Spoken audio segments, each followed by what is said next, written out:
Então vamos lá, doutor Walter Santos, que eu já falei pra caramba, que foi metade do vídeo eu falando. Doutor Walter Santos, o que aconteceu no mês de fevereiro, que agora nós precisamos saber quais são as novidades que interessam a nossa turma? Rapaz, eu tinha uma listinha, quer ver? Esqueci de abrir aqui.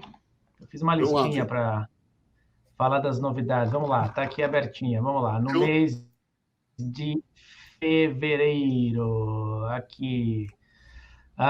Vamos lá. Bom, primeira coisa, em termos de NW, né, EB2NW, em termos das matérias STEM, né, ciência, tecnologia, engenharia e matemática, o governo adotou uma postura mais progressista, né, no sentido de tentar permitir que os casos sejam aprovados com maior facilidade quando eles são endossados por agências governamentais. Eu te dou um exemplo.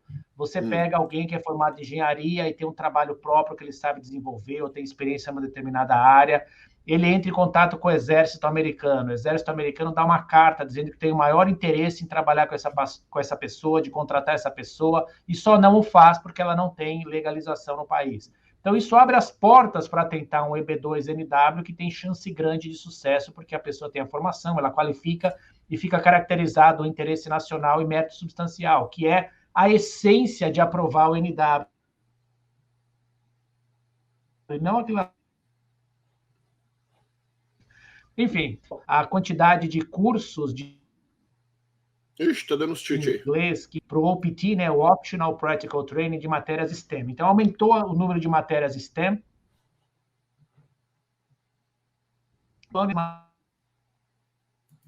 Matérias STEM.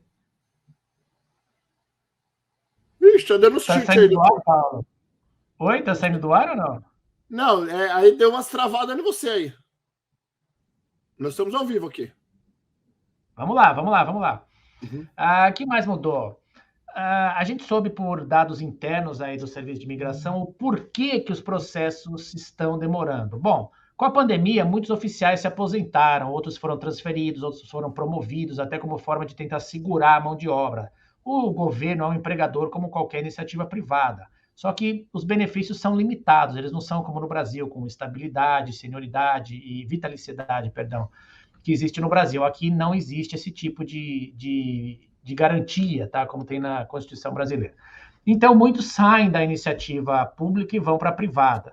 Então, o governo está tentando segurar essas pessoas. E como ele perdeu muita gente na época da pandemia e os processos voltaram a todo vapor a entrar, aumentou o número de casos e diminuiu o número de oficiais. Então, o que demorava 2 meses para aprovar uma autorização de trabalho, hoje está demorando 7, 8, 9, 10 meses. Então, é muito tempo.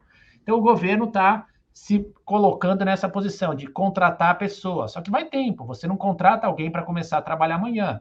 Tem uma investigação sobre a qualificação do candidato, sobre o passado do candidato, se ele pode ficar afeito às informações que o governo disponibiliza para ele sobre terceiros.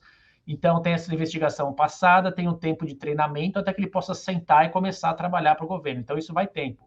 A boa notícia é que isso já está em andamento, já estão aumentando o número de funcionários, a tendência é que diminua esse período de espera, tá, desses processos. Que mais, Paulo? A gente alertou bastante aí, até escrevi um artigo sobre o golpe do perdão, né? Saiu acho que a semana passada, a semana retrasada, isso começou a aparecer com várias pessoas consultando e eu falei, não é possível, o que está acontecendo aí fora, né? Uns têm até gravações de WhatsApp e mostraram as gravações para mim de escritórios, vendedores aí fora, dizendo que mesmo que a pessoa esteja ilegal, ela pode qualificar para o perdão através do EB3. Balela. Provavelmente ela não qualifica, porque para fazer o perdão ela tem que ter um parente americano, que seja pai ou mãe, ou marido ou mulher. E normalmente não tem, eles têm filhos aqui, mas isso não qualifica para o perdão. Então ele não tem o mérito de fazer o pedido de perdão. Então, estão vendendo um produto para essas pessoas que daqui a 2 anos, 2 anos e meio, vão descobrir que não qualificavam para ele e perderam todo o dinheiro. Então, muito cuidado com isso, tá? E, finalmente, a história do Combocard, né, Paulo? Que o governo, depois de 10 anos, 11, para falar a verdade, está voltando à sistemática anterior. Não existia Combocard, na verdade, existia uma autorização de trabalho, que era um cartão, e uma autorização de viagem, que era uma carta com a foto escaneada do estrangeiro. Muito bem, em 2011 o governo uniu esses documentos. As aplicações são individuais, tá? Tem uma de trabalho e uma de viagem. O governo uniu esses documentos e emite autorização de trabalho, e embaixo está escrito que ela vale como autorização de viagem, né? O Advance Parole. Esse é o termo legal da autorização de viagem.